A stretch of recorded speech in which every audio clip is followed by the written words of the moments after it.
Caroline Trettine.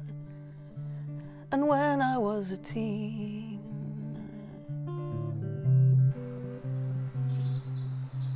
I was shy.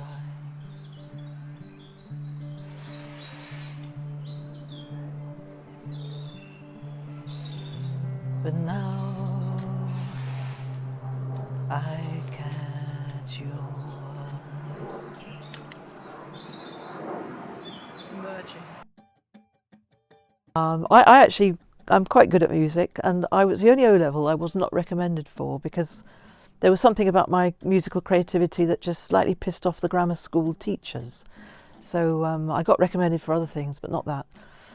So I just carried on off my own bat doing music. I joined the Aeroplanes at university for a couple of years and then came to London. So I sort of loved that experience. The Aeroplanes was very fine. The cult following for the Aeroplanes is entirely appropriate because there was original stuff going on. And Gerard has always been a creative and driver and manager and Svengali, and he's welcomed lots of people into the band. They're well known at the Aeroplanes for having lots and lots of people, and that's a generosity on Gerard's part.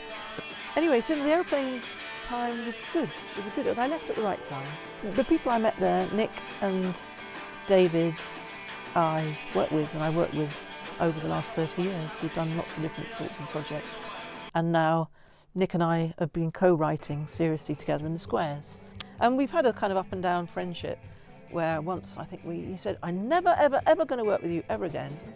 And then a few years passed and he was just going past on a bus and he kind of poked his tongue out at me or pressed his nose against the window, which I responded to. And then we became back again in a band and we really worked really well together. You're right, I did have a small deal with Billy Bragg's label, Utility, and it was an experience of the music industry from a soft side of things because I was treated gently by the people there who were not sharks, they were porpoises. And I know that it takes 9 porpoises to kill a shark.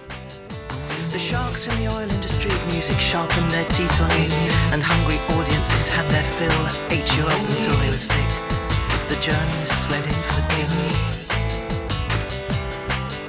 The world should learn to leave extraordinary talent alone. Let it be nurtured gently, homegrown, to find its own natural. You can't really get on and make really good art unless you're really connected with people and respectful of their creativity and open to their creativity and moving together with them.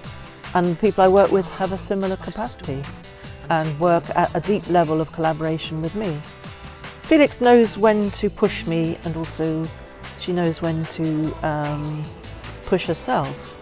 And around about 3 o'clock every afternoon in the process we have 10 minutes of dispute.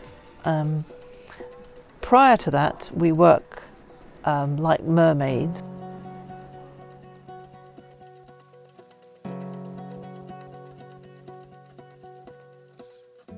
I've loved watching films and making films for the last 20 years, and it was a natural idea to make a film about gravity of the moon. I trust no one. I'm on my own. So I met Stephen through Felix, and what we did, we struck up a rapport kind of very quickly and a chemistry that worked. He's a very thoughtful, creative man and a very fine musician. And when we edited together, it was a very easy process. A lot of caressing of things In the whole movie. But isn't that what music does to you? Because that's what it does. It touches you, and if you do it visually, if you try and represent music visually, for me it just has to have touch in there.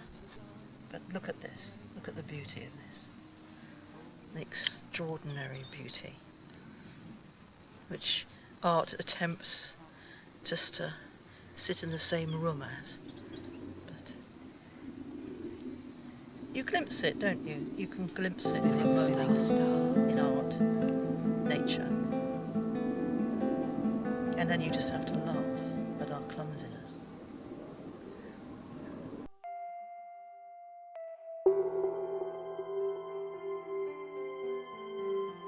Where is echo, beyond human in her beauty, accompanying your voice across the water? Why does time melt like snow? All I will do is to sing again. Où sont les neiges d'antan? Why does time melt like snow?